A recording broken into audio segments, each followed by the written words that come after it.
এর জন্য মেয়ে একটি নির্জন দ্বীপে আটকে যায়। কিছুদিন পর সেখানে এক দক্ষ এবং বলিষ্ঠ যুবক আসে, যার বেঁচে থাকার দক্ষতা অসাধারণ।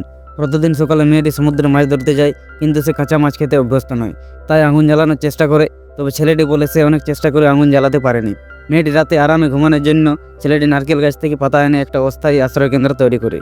তারা বৃষ্টির পানি সংরক্ষণের জন্য একটি ব্যবস্থা করে, যাতে সুপেয় পানির অভাব না হয়। একদিন ছেলেটি সাগরের গভীরে গিয়ে বড় একটা লবস্টার ধরতে যায়, কিন্তু ফেরার পথে সে আরেকজন ব্যক্তিকে খুঁজে পায়। দেখা যায় সে মেয়েটির ধনী স্বামী।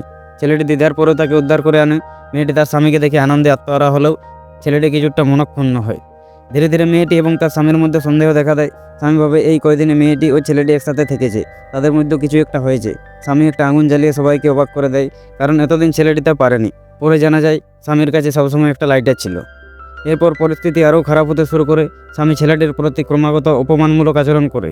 একদিন মাছ ধরতে গিয়ে স্বামী ছেলেটির ডাইভিং গগলস চুরি করে। ছেলেটি রেগে গিয়ে স্বামীকে আক্রমণ করতে যায়, কিন্তু মেয়েটি তাকে থামায়। এক পর্যায়ে স্বামী একটি ক্ষতিগ্রস্ত লাইফ বোট খুঁজে পায় এবং সেটি মেরামত করার চেষ্টা করে। মেয়েটি ও ছেলেটি সাহায্য করতে চাইলে স্বামী তা প্রত্যাখ্যান করে এবং বলে সে কাউকে সঙ্গে নেবে না। এক রাতে মেয়েটি ছেলেটিকে সঙ্গে নিয়ে গোপনে বোটটি চুরি করে পালিয়ে যায়, কিন্তু ধনী স্বামী ইচ্ছাকৃতভাবে বোটের ফাটল ঠিক করে নেয়। ফলে কিছুক্ষণ পরে বোটটি ডুবে যায়। শেষ পর্যন্ত তারা ফিরে আসে দ্বীপে। ধনী স্বামী ছেলেটিকে হত্যা করতে চায় এবং তাদের মধ্যে তুমুল লড়াই শুরু হয়। মেয়েটি ছেলেটিকে সাহায্য করে, কিন্তু ছেলেটি গুরুতর আহত হয়। পরিস্থিতি আরও খারাপের দিকে যেতে থাকে। একদিন স্বামী ছেলেটিকে ফাঁদে ফেলে, কিন্তু মেয়েটির সাহায্যে তারা আবার পালিয়ে যায়।